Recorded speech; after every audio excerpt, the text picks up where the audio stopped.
76వ గణతంత్ర దినోత్సవ శుభాకాంక్షలు అందరికీ, ఇక్కడ ఉన్న అందరికీ.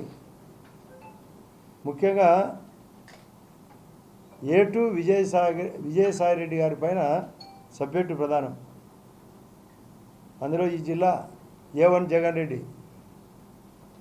ఇద్దరి మధ్య సఖ్యత ఎందుకు లోపం వచ్చింది, సబ్జెక్ట్ ఏంటి, తప్పించుకోలేనంత తప్పులు చేశాడు విజయసాయిరెడ్డి.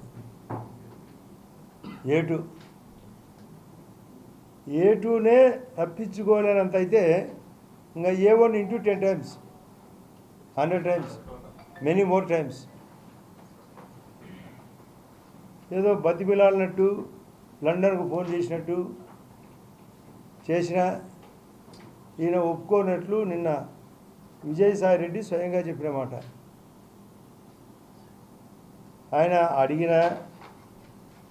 ఆయన అడుక్కునే బెగ్గింగ్ ఈయన వినలేదు అని చెప్తున్నాడు. ఎందుకు అని అంటే, నన్ను అడిగినారు ఎందుకు గాను వినిన్నాడు అంటే, ఆయన పార్టీ అడుక్కుపోయింది, ఆయన అడుగు దశకు చేరింది, ఇంకా అడుగు దశలోకి చేరుతుంది అనేది ఆయన ఆలోచన. పాపాలు అనేకం చేసినారు, ఇది తప్పించుకోలేరు. నేను ఎప్పుడో చెప్పిన వేదం నా వాదంలో, వైఎస్ఆర్ పార్టీ డైనోసార్ అని. నేను గతంలో ఇక్కడే ప్రెస్ మీట్లో చెప్పినా కూడా, అంతకుముందు చాలా చోట్ల చెప్పిన. వైఎస్ఆర్ ఇక డైనోసార్, జగన్ సార్ బెకార్. ఆ జగన్ సారు నమ్ముకునే వాళ్ళందరూ బికారని. అదే జరుగుతుంది. వాళ్ళ వాదం ఆర్తనాదం. అసలు ఆయన అంటాడు 18 రోజులకే పోయి ఢిల్లీలో అసలు ఆంధ్రప్రదేశ్లో లా అండ్ ఆర్డర్ సరిగా లేదు, రాష్ట్రపతి పాలన అంటాడు. మొన్న పులివెందుల్లో 20 days బ్యాక్ పులివెందులకు వచ్చి ఒక DSP మురళీనాయకును, ఆయన మురళీనాయక్ గారిని నేను 2-3 నెలల్లో ప్రభుత్వం పడిపోతుంది, నేనే మళ్ళీ అధికారంలోకి వస్తా అని బెదిరించిపోయినట్టు పత్రికల్లో స్వయంగా వచ్చింది. నేను కూడా స్వయంగా DSP గారితో మాట్లాడితే అవును సార్ ఈ మాదిరి అంటున్నాడని చర్చకు వచ్చింది మా మంత్రుల దగ్గర, మా వాళ్ళ దగ్గర. ఏమంటే ఇంకా కండకావరం తగ్గలే అతనికి, జమిలి ఎలక్షన్లు వస్తాయనేది. ఇలాంటివన్నీ చూసిన తర్వాత విజయసాయిరెడ్డి ఎందుకు ఈ దరిద్రం అని బయటకు వచ్చాడు. కాబట్టి ఆయన్ను ఈ సందర్భంగా ఇప్పుడైనా తెలుసుకొని, ఇక పార్టీ బ్రతకదని తెలుసుకొని బయటికి వచ్చినందుకు నేను విజయసాయిరెడ్డి గారిని హృదయపూర్వకంగా అభినందిస్తున్నా. నేను అందరినీ కోరుతున్నా, మిగతా వాళ్ళను, ఎట్లా పోతుంది పార్టీ, దరిద్రం నుంచి బయటికి రండి. ఆ దరిద్రం నుంచి ఈ రాష్ట్రం, ఈ దేశం బాగుపడాలా. ఇలాంటి పార్టీ ఉండకూడదు. మన ఆంధ్ర పరువు తీసేసినాడు, ఇష్టం వచ్చినట్టు అప్పులు చేసినాడు, ఇష్టం వచ్చినట్టు తప్పులు చేసినాడు. విజయసాయిరెడ్డి నిన్ననే అంటాడు, ఒక విలేకరి ఆయన స్వయంగా అడిగినప్పుడు వివేకానంద రెడ్డి కేసు విషయంగా మార్చి 15, 2019 నాడు నీవు స్వయంగా ఆ రోజు గుండెపోటు అని ఎందుకు చెప్పినావు? ఆయన అంటాడు, ఆయనకు ఎవరో ఒక విలేకరి ఫోన్ చేసినాడంట, గుండెపోటుతో చనిపోయినట్టు వార్త అని. దాని క్లారిఫికేషన్లో భాగంగా విజయసాయిరెడ్డి అవినాష్ రెడ్డి గారికి ఫోన్ చేసినాడంట, ఎంపీ గారికి. ఆయన ఫోన్ నుంచి మరొకరు చెప్పినారంట గుండెపోటు అని, దాని కారణంగా చెప్పినాడు అన్నాడు.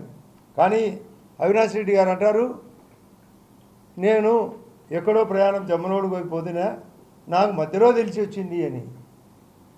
కానీ అవినాష్ రెడ్డికి ఫోన్ చేస్తే అవినాష్ రెడ్డి మనిషి చెప్పినట్టు చెప్తున్నాడు విజయసాయిరెడ్డి. అంటే అబద్ధం ఆడను అంటూ, ఆయన అబద్ధం ఆడే వ్యక్తి కాదు అవినాష్ రెడ్డి గారు. పాపం ఆ రోజు కడప ఎస్పీ గారికి, ఆ రోజు ఉండబడిన ఎస్పీ గారికి కూడా స్వయంగా అవినాష్ రెడ్డే ఫోన్ చేసి గుండెపోటు అని చెప్పడం, సాక్షి పేపర్లోనే గుండెపోటు అని రావడం, సాక్షి టీవీలో, పేపర్ కాదు టీవీలలో స్కోలింగ్ నేను స్వయంగా చూశాను, కాలం చూపించాను కూడా అన్ని టీవీలతో పాటు. కానీ ఈరోజు నాకు తెలిసి ఇక్కడ సాక్షి ఎప్పుడు ఉండదు, ఇప్పుడు కూడా లేదు. అది మామూలు, అది ఇప్పుడు మాయమైపోయింది. అది ఎప్పుడు ఉండదు, తప్పించుకోవడమే.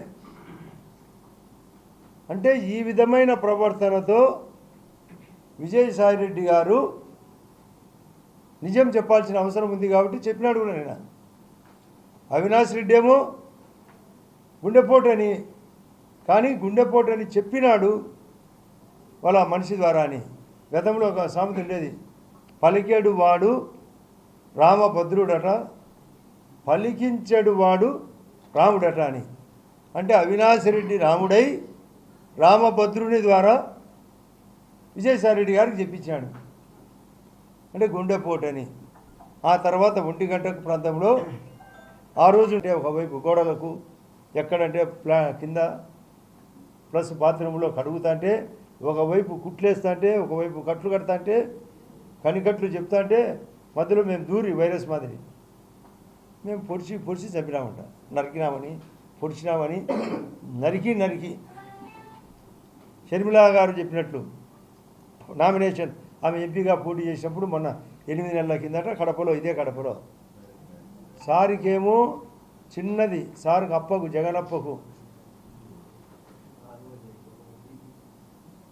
జగనప్పకు రెప్పకు దెబ్బ తగిలితే అది పొడిచినట్టు హత్యా ప్రయత్నం. వాళ్ళ చిన్నాయన్ను స్వయంగా నరికి చెబితే మాత్రం గుండెపోటు. ఆమె స్వయంగా చెప్తుంది, షర్మిలా గారే. మేము చెప్తున్నాం, ఏంది ఇది, ఎక్కడికి పోతుంది ప్రయాణం? ఈ రాష్ట్రం బాగుపడాలా కాబట్టి అందరినీ మళ్ళీ చెప్తున్నాం, మీ దరిద్రం నుంచి బయటకు రండి, ఆ దరిద్రుని వదలండి, రాజకీయాలు గుడ్ బై చెప్పండి, ఈ రాష్ట్రం బాగుపడాలా. వికసిత్ భారత్ కావాలా, మా మోడీ గారు చెప్పినట్లు వికసిత్ ఆంధ్రప్రదేశ్ కావాలా. 5వ స్థానంలో ఉంది. ఈరోజు గణతంత్ర దినోత్సవం సందర్భంగా చెప్తున్నాం, మరొక 2 ఇయర్స్ స్పాన్లో 3వ స్థానం రావాలా. 2047కు ప్రపంచంలోనే మొదటి స్థానం రావాలా. అది మా ఆశయం. దానికే ఇక్కడ ఈ ఆంధ్రప్రదేశ్లో ఎక్కడ లేని విధంగా మొన్న 18వ తేదీ నాడు వైజాగ్లో రైల్వే జోన్ ప్రకటన జరిగింది. అమిత్ షా గారు 19వ తేదీ విజయవాడకు వచ్చి మేము 3 అంతలు అభివృద్ధి చేసేదానికి సహాయపడుతున్నాం. అందులో భాగమే ఇక్కడ ఆంధ్రప్రదేశ్లో 50,000 కోట్లతో రైల్వేలు, 70,000 కోట్లతో రైల్వేలు, 50,000 కోట్లతో నేషనల్ హైవేలు.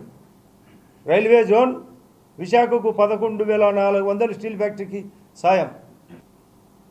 కాబట్టి ఇటువంటి క్యారెక్టర్ విజయసాయిరెడ్డి గారితో పాటు ఇతనే అన్ని దానిలో దూరి గజ దొంగలుగా ఇద్దరు చేసిన పనులకే ఆయనకే ఈ పరిస్థితి బాగాలేదని తెలిసిన తర్వాత నాకు తెలిసి అందరూ అవాక్కైపోయినారని చెప్తారు, ఇంకా భయపడతారు, వణుకుతున్నారని. ఆయన లండన్ నుంచి దిగాలకు చాలామంది లండన్కి పోతారు. ఆయన ఇక్కడ, వాళ్ళ పార్టీ అంతా అక్కడ లండన్కు, అంటే అండర్ గ్రౌండ్కి అందరూ వెళ్ళిపోవాల్సిందే. ఇది పరిస్థితి. ఎక్కడ ఏమి చేసేది లేదు. ఈ జిల్లా సర్వనాశనమైంది ఆయన వల్ల, ఈ రాష్ట్రం సర్వనాశనమైంది. మళ్ళీ నేనే వస్తా అనేది వచ్చా అని పులికథలు చెప్పి, గతంలో ఏదో పశువుల కాపరి పులికథ అని చెప్పినట్టు పులికథ చెప్తుంటాడు. ఇక్కడేం చెల్లదు.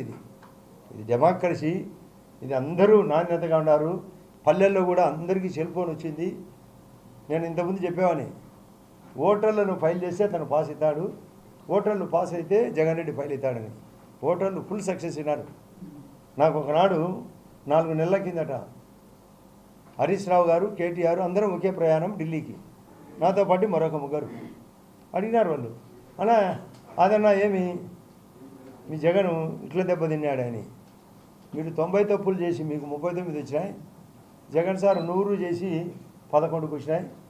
ఓటర్లు సుప్రీంకోర్టు జడ్జీల కంటే పవర్ఫుల్గా ఉన్నారు మనము అన్నాడు.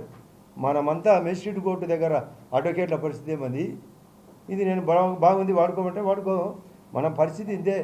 ఓటర్లే జడ్జీలు కనుక్కున్నారు జగన్ రెడ్డి యొక్క తతంగం అంతా. వాళ్ళు కనుక్కున్నారు 11కు పరిమితం.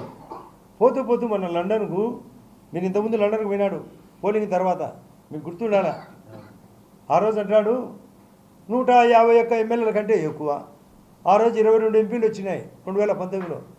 22 కంటే ఎంపీలు ఎక్కువ. 22 కంటే ఎక్కువ అంటే 23, 4 వచ్చినాయి. 151 ఎక్కువ అంటే 151లో మధ్యలో 5 పోయింది, 11 వచ్చినాయి. చెప్పడమే రాసుకో శాంబా అని, అంతకుముందు సినిమాలు అనేది రాసుకోరా శాంబా అని, రాసుకునే వాళ్ళు రాసుకోవచ్చు ఎప్పుడైనా. ఇది ఆయన పరిస్థితి. ఎప్పుడు ఈ వ్యవస్థ బాగుపడేది? కంప్యూటర్ యుగము, ఆర్టిఫిషియల్ ఇంటెలిజెన్స్ వచ్చింది. మన భారతదేశం వెలిగిపోతుంది 5వ స్థానంలో మోడీ గారి సమక్షంలో. మనం ఇక్కడ అన్ని పథకాలు జరగాల, 6 గ్యారెంటీలు జరగాల. ప్రతి ఊరిలో cement road, drainage, school building, anganwadi building, ఇంట్లోకి వాటరు, పూర్తి స్థాయిలో కరెంటు, ఇండ్లు, రేషన్ కార్డు, పెన్షను, ప్లస్ ఉద్యోగ అవకాశాలు. దాన్ని దృష్టిలో పెట్టుకొని మోడీ గారు ఎన్నో పథకాలు, సంక్షేమ పథకాలు, పిఎం ఈజీ పని, ముద్రా లోన్ అని, జన్ధన్ ఖాతా అని, ఉజ్వల గ్యాస్ పథకం అని, సూర్యఘర్ అని, విశ్వకర్మ అని, నేషనల్ లైఫ్ స్టాక్ మిషన్ అని, స్వనిధి అని కావాల్సినంత నిధులకు సాయం చేస్తామని ప్రకటన జరిగింది. నేను మొన్న 4 రోజుల కిందట మా జిల్లా ప్రెసిడెంట్ సుబ్బారెడ్డి గారు కొత్తగా ఎన్నికైనప్పుడు కూడా చెప్పిన, మన కార్యకర్తలందరూ ప్రతి ఒక్కరూ అప్లై చేయండి. మీకు కూడా చెప్తున్నా, అప్లై చేయండి. 35% సబ్సిడీ, 8వ తరగతి పాస్ అయితే చాలు. 1056 రేటాలకు పిఎం ఈజీపీ స్కీమ్. ఫుడ్ ఐటమ్స్తో కూడిన ఏది చేసినా కూడా, రెస్టారెంట్లు పెట్టినా, బేకరీలు పెట్టినా, లేదా ఫుడ్ ప్రోడక్ట్స్ ఇండస్ట్రీ పెట్టినా కూడా అది సపరేట్ రైతింగ్. రకరకాల స్కీములు ఉన్నాయి, మీరు సెర్చ్ చేయొచ్చు. బ్యాంకర్స్ ఇవ్వకపోతే మా జితేంద్ర సింగ్ మన జిల్లా ఆస్పిరేషన్ డిస్ట్రిక్ట్ సందర్భంగా 2-3 తేదీ ఇక్కడ పర్యటనప్పుడు కూడా ఓపెన్గా కలెక్టర్ గారికి ఇన్స్ట్రక్షన్ కూడా చెప్పడం జరిగింది. లోన్లు ఇచ్చేదానికి అడ్డపడితే చెప్పండి, మీరు స్వయంగా ఎంటర్ కాండి, అవసరమైతే మా దగ్గర రండి, ఆస్పిరేషన్ డిస్ట్రిక్ట్లో మేము ఒత్తిడి పెట్టి బ్యాంకర్లతో ఇప్పిస్తామని జిల్లా ఎల్డీఎం కూడా చెప్పడం జరిగింది. ఇక్కడే మీటింగ్ జరిగింది, ఇదే ఆర్ఎన్పి బంగ్లాలో 3వ తేదీ నాడు. లోన్లు రావాలా, సంక్షేమ పథకాలు జరగాల, అభివృద్ధి జరగాల, ఉద్యోగ ఉపాధి అవకాశాలు పెరగాల. అప్పుడే గణతంత్ర దినోత్సవానికి కానీ, మనం ఆ రోజు పెద్దలు తెచ్చిన స్వాతంత్ర దినోత్సవానికి కానీ ఒక స్ఫూర్తిదాయకం. కాబట్టి నేను అందరినీ మళ్ళీ రిక్వెస్ట్ చేస్తున్నా, విజయసాయిరెడ్డిని స్ఫూర్తిగా తీసుకొని అనేక తప్పులు చేసినానే తప్పుకున్నాడు, ఇంకా తప్పించుకోలేక ఇంకా మీరు పోతారు, మీ దరిద్రము పోతుంది. ఆ దరిద్రుని వదలండి, రాజకీయాలు గుడ్ బై చెప్పండి, మాకు సహకరించండి, వికసిత భారత్కు, వికసిత ఆంధ్రప్రదేశ్కు. ఇది నా విజ్ఞప్తి మీ ద్వారా, మా వాళ్ళందరూ ఇక్కడ ఉండే వాళ్ళందరి ద్వారా. ఇది బయటకు కూడా పోవాలనే ఉద్దేశం. ఇది నిజమైన గణతంత్రం. రైట్, మా ఏమన్నా అంటే చెప్పండి. రేపు మార్చి 15 నాటికి 6 సంవత్సరాలు కూడా నిండుతుంది. అంటే మరొక 2 నెలలు మాత్రమే గ్యాప్ ఉంది. నీ దృష్టిలో పెట్టుకొని నేను మొన్న స్వయంగా అమిత్ షా గారికి సీరియస్గా తీసుకోండి, ఇది వివేకానంద రెడ్డి కేసు సీరియస్గా తీసుకోండి. ఎందుకంటే వాళ్ళ ఇంట్లో కుటుంబ సభ్యులు షర్మిల గారే చెప్తున్నారు, నేను నెంబర్లు ఎఫ్ఐఆర్ నెంబరు మార్చి 15 ఒకటి, సిబిఐ వాళ్ళు కూడా మరొక నెంబర్ ఇచ్చాను, 2 నెంబర్లు ఉడగిస్తూ ఇంకా మిగతా ఇచ్చాను కూడా, పాత కేసులు కొత్త కేసులు అన్నీ పరిగెత్తించండి కూడా రిక్వెస్ట్ ఇవ్వడం జరిగింది. కోర్టులో డిలే జరుగుతుంది, సిబిఐ వాళ్ళను కూడా ప్రోత్సహించండి, స్పీడప్ చేయమని కూడా చెప్పడం జరిగింది. ఆ విషయాన్ని పత్రికలో ఆ రోజు వాళ్ళు ఎవరో విలేకరులు అక్కడ అడిగిన వాళ్ళకి చెప్తున్నా, మీ ద్వారా చెప్తున్నాం, స్పీడప్ చేయాల్సిందే. ఆలస్యం అమృతం కూడా విషయం అవుతుంది. డిలేడ్ జస్టిస్ డినైడ్ అని కూడా అది కూడా చెప్పడం జరిగింది.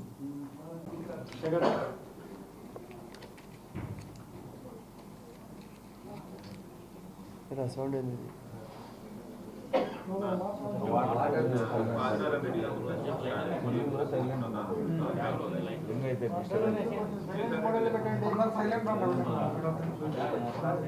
వినపడదు, లేకుంటే ఇప్పుడు వేరే సౌండ్ వచ్చి అదర్ ఈ సౌండ్ వినపడదు.